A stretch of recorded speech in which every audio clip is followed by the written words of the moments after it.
Hello, everybody. My name is Deandra Johnson, and I'm a licensed marriage and family therapist here at Fuller Life Concepts. And today I'll be giving a presentation titled Trauma, the Seen and Unseen.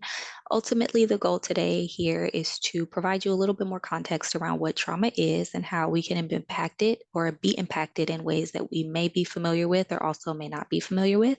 Additionally, I hope it serves to destigmatize some of our attitudes around mental health. Something that stuck out for me around what trauma is that it is a normal reaction to abnormal situations and circumstances. And I hope today gives a little bit more context to what that means.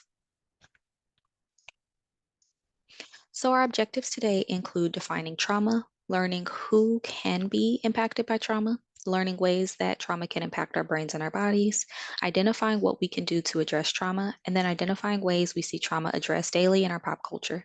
And again, this is serving a brief overview of all of these different topics and just hopefully giving a little bit more language to what trauma is and how it may be showing up in our lives. So I wanted to share before jumping into content a little bit more about Fuller Life Concepts, our organization, and what we do. So Fuller Life Organization is a mental health organization, and our mission is to remove barriers to high quality mental health and wellness services and improve the lives of women and children and their relationship with themselves and others. We do offer telehealth therapy sessions here at Fuller Life Concepts, and that includes individual, couple, and family therapy. Additionally, we focus on addressing anxiety and depression in all age groups, and we're especially trained to work with children and teens in addition to adults. Lastly, at the end of today's presentation, I'll be sharing a little bit more information for you to be able to get in contact with Fuller Life Concepts and our administrative team. If you'd like to schedule a free consultation, which is typically a 15-minute consultation where you can talk to a clinician, whether of your choosing or based on availability, and determine if that is a clinician you'd want to work with, and vice versa, if that clinician is able to best serve your needs. So I also wanted to share a little bit more about myself. And again, as I stated, I am a licensed marriage and family therapist, and I obtained my bachelor's and master's degree from California State University, San Bernardino. Both of my degrees in psychology.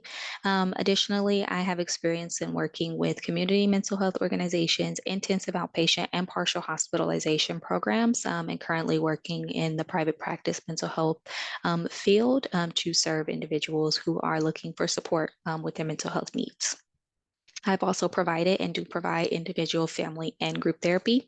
And additionally, I am very passionate about helping individuals destigmatize attitudes around mental health and providing language around mental health, as that can be such a powerful tool and gives us voices to describe experiences that may have not been there previously. So I want to jump into what is trauma. So, according to the American Psychological Association, trauma is an emotional response to a terrible event like an accident, natural disaster, or otherwise. Additionally, Merriam Webster's dictionary describes trauma as a disordered psychic or behavioral state resulting from severe mental or emotional stress or physical injury. And lastly, a description that I found to really hit home and resonate was that trauma is an event that is thought to produce a traumatic response when the stress resulting from that event overwhelms the individual's psychological ability to cope. And so ultimately, an event that is so stressful that it may hinder our ability to cope effectively with what's coming from that experience. So, to continue on about what is trauma, these are different terms that you may have heard or may be familiar with. And again, this really scrapes the surface. And I think everything in this presentation can have its own presentation. But again, it's just to give a light introduction into that. And so, first, it is large versus small micro T. And so, this may be a term you come across, whether that's you're doing your training or you're experiencing treatment and someone uses the term. And so, to give more context, large T refers to events, major events that may happen to groups. That could be natural disasters, wars, etc. And small or micro T isn't to or isn't intended to convey a less significant experience. It's intended to convey those things that may not be traditionally associated with the word trauma, including bullying or parental separation. And then some things I think that are growing to now be associated with trauma on a more wide scale that includes discrimination and etc. And so, large versus small micro T, you also may come across some of the critiques around these terms and how it can convey invalidation of experiences. And so, that is something that you may also come across. We also have post traumatic stress disorder or post traumatic stress, the term that we may have all heard at one point or another. And this refers to the emotional responses, behavioral responses that one may experience after a traumatic event. Intergenerational or multi-generational trauma, you may have also heard historical trauma or generational trauma, is intended to convey how traumatic situations or big events, as we've named before, may produce responses over generations. So there's a residual impact of these events over time. And so, to give a little bit more context, there's also some research done that is called post-traumatic slave syndrome, which is a theory that talks about how slavery continues to impact the African American community over generations and how it may shift in context. However, when you look back, right, you may see those similarities. And so we're going to watch a little clip on that soon. Lastly, the term I wanted to highlight was complex trauma. And complex trauma is referring to prolonged traumatic situation, so exposure to traumatic situation over a prolonged period of time, or multiple experiences of traumatic situations.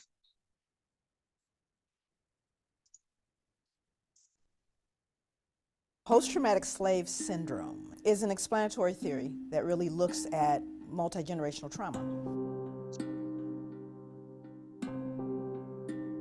One of the things that's difficult for people is their first response is, oh my God, that happened so long ago. We're talking about people being captured, shipped, sold, beaten, raped, experimented on, and then you have to ask the question, did the trauma continue? Yes, so 300 years of trauma, no help, freed, no help, more trauma. If it's a sustained trauma, then the impact of that is also sustained. When we look at multi-generational trauma, we're looking at people who are maybe victims of natural disasters and their families and their children and generations of folks who have experienced war. And we know that there are residual mental, emotional, traumatic impact. And what I did was I started to look at the African American experience, starting with slavery, as a real clear long enduring trauma. I started to see that there were clear connections between that survival behavior and contemporary living in African American experience. I started to see common behaviors that I took for granted as, well, cultural. There's adaptive behaviors, survival behaviors. Well, what are they? Let's just say 2019, you have a black mother and a white mother. The sons go to school together. They find themselves at a meeting. The black mother leans over to the white mother and says, I just wanted to mention to you that I noticed that your son is really doing quite well. And the white mother's response is, oh, thank you. She begins to go on and on about he won the science fair, his uncle's an astronaut. She's just oozing. She realizes the black mother's son is actually excelling her son. And she says, well, wait a minute. Your son's the one that's really coming along. And the black mother responds, oh my God, he's a handful, but oh, he just works my nerves. Now, when I'm working with African American people, it doesn't matter what the audience is. It doesn't matter what class. If I were to ask, is she very proud while she's saying those denigrating things? And everybody laughs and goes, of course, there's a secret. Because everybody black knows that even though the black mother is going, oh my God, she's really proud. So now let's roll that scene back 300 years. And let's say this black mother is working in the fields and a white slave owner comes through and says, wow, that boy is really coming along. What is she gonna say? No, he's not.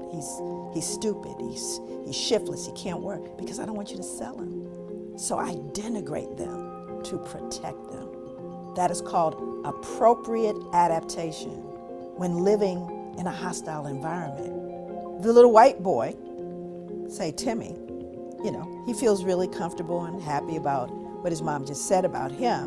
And Trey looks at his mom and wonders, why can't you be proud of me? Because he doesn't understand the secret yet. And by the time he learns the secret, he will have already been injured by it. Post-traumatic slave syndrome.